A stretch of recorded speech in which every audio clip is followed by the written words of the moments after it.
Office আদালত খুলে গেলেও কর্মকর্তা কর্মচারীদের উপস্থিতি ছিল কম। সচিবালয়ে অনেকে আসলেও হঠাৎ এক গুজবে কর্মস্থল ছেড়ে যান সবাই। পরে সেনা সদস্যদের আশ্বাসে শান্ত হয় পরিস্থিতি। প্রশাসনের কেন্দ্রবিন্দু সচিবালয়। সরকার পতনের ঠিক একদিন পরই সেখানে যথাসময়ে এসেছিলেন কর্মকর্তা কর্মচারীরা। তবে দেখা যায়নি বেশিরভাগ সচিবকেই। আমরা আশা করি আগামী দিনগুলোতে যথাযথভাবে আইন কানুন বিধিবিধানের আলোকে সবকিছু তৈরি হবে। দপ্তরে যারা এসেছেন তাদের ছিল না তেমন কর্মব্যস্ততা।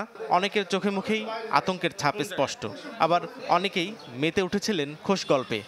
এখানে কেউ যাতে আর বঞ্চিত না হয়, কোনো বৈষম্য না হয়, যার পদোন্নতি হয়নি তার পদোন্নতি হবে, কোনো দলমত নির্বিশেষে কাউকে কোনোভাবে হেয় করা হবে না। এমন পরিস্থিতিতে সকাল 11:30টার দিকে হঠাৎই হামলা আগুনের গুজবে সচিবালয় ত্যাগ করার হিড়িক পড়ে। জানা যায় দীর্ঘদিন সুবিধাবঞ্চিতদের একাংশ সচিবালয়ে প্রবেশ করায় খানিকটা অপ্রীতিকর পরিস্থিতি তৈরি হয়। আমাদের ঊর্ধ্বতন কর্তৃপক্ষ আমাদেরকে বললেন আজকের মতো অফিসের কাজ এটুকু যথেষ্ট, পরবর্তীতে জানানো হলে আমরা সেইভাবে আবার অ্যাটেন্ড করব। সচিবালয়ে যারা কর্মকর্তা কর্মচারী এই 16 বছর ধরে বঞ্চিত, তারা আজকে অনেকেই সচিবালয়ে আসছে, তাদের মনের ভাব প্রকাশ করতেছে। যারা এতদিন সুবিধাভোগী ছিল তারা মনে করছে যে হয়তোবা আমাদের কোনো ক্ষতি হবে।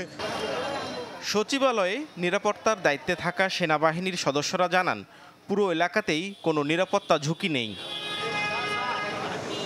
এদিকে সকাল থেকেই কিছু কিছু ব্যাংকের শাখা খোলা থাকলেও লেনদেন হয়েছে নামমাত্র। সবগুলোতেই নিশ্চিত করা হয় বাড়তি নিরাপত্তা। কেন্দ্রীয় ব্যাংকের ডেপুটি গভর্নর কাজী সাইদুর রহমান জানান, এই খাতে তারল্যের কোনো সংকট নেই। আজকে অন্যান্য তুলনায় কাস্টমারের সংখ্যা অনেক কম এবং যারা আসছে তাদের নগদ টাকা তোলার দিকে টেন্ডেন্সিটা বেশি। সকাল থেকেই সচিবালয়, ব্যাংক সবখানেই ছিল একরকমের গুমোট পরিস্থিতি। নাফিউল ইসলাম লিংকন, চ্যানেল 24, ঢাকা।